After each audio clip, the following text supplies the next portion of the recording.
what's going on YouTube? It's Nikki the Bombshell Biker, and I'm here with Dad. Hey y'all. So this is the man, the myth, the legend that raised the man, the myth, well, woman, myth, and the legend.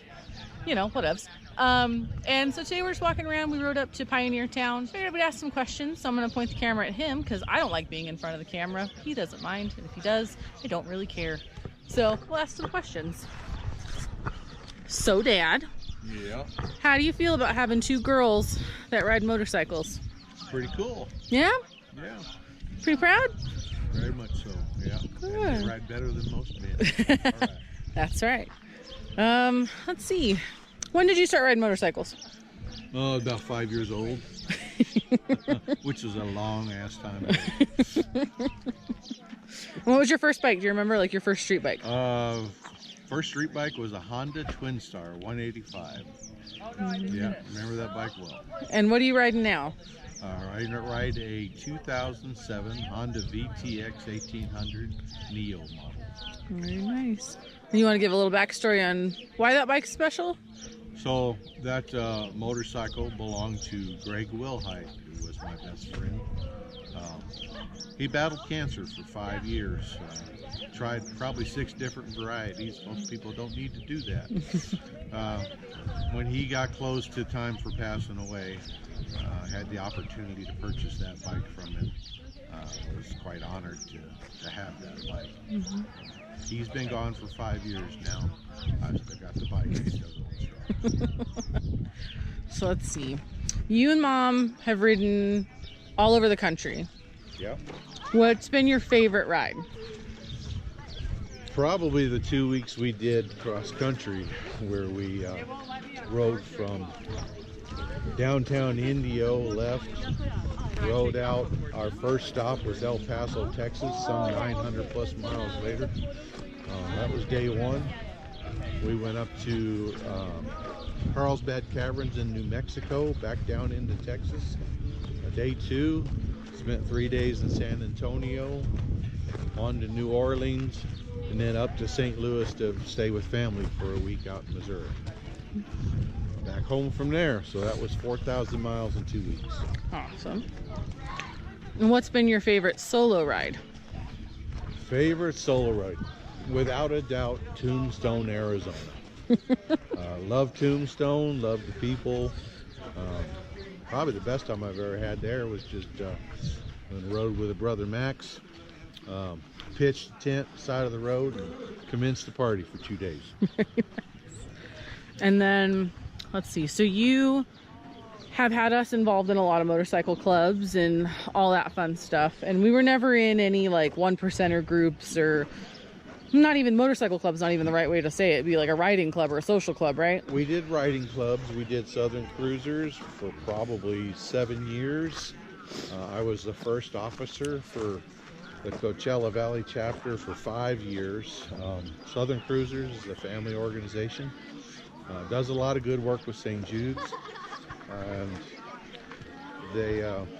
but they don't have presidents, they have officers. So I served as second officer, did tail gutter. You actually drove support before you started riding. Oh yeah, we've talked about that for a long time. All right. So let's see. What advice would you give to any rider out there, I guess? Well, first of all, same advice I gave you girls early on. Although you and your sister have done the dirt bike thing since you were 5 years old. Ride for you. Don't ride because somebody else wants you to ride. If it's not your thing, don't do it. And if it is your thing, do it at a level you're comfortable with. There's a phrase out there that is not mine, but it's very appropriate, and that's ride your own ride. Ride at your level. For those of you who think you're going to lead a group, lead your group at the comfort level for those that are the least experienced, so everybody's guaranteed to have a good time. When you want to go out and do the wild thing, announce to the group before you schedule that ride that this is going to be an advanced ride, so that you get the riders that belong on those types of rides. Last thing, advice I'll give for you men that all need your wives to ride, you're idiots. So if the women in your life want to ride, great, support them wholeheartedly, support them at the level they want to be in. If they don't want to ride, do not force them to go take a class. Don't buy them a bike. You're wasting your money, your time, and you're pissing them off. Let them do their thing at the level they want to do it at. Oh, very nice. All right, well, anything else you'd like to share with the Bombshell people?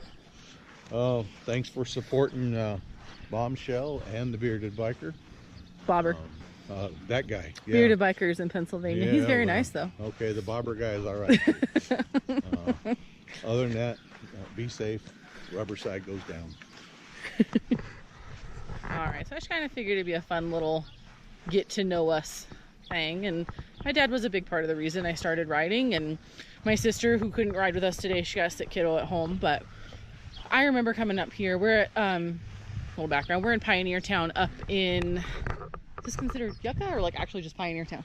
Pioneer Town. Just Pioneer Town, up above Yucca, I guess.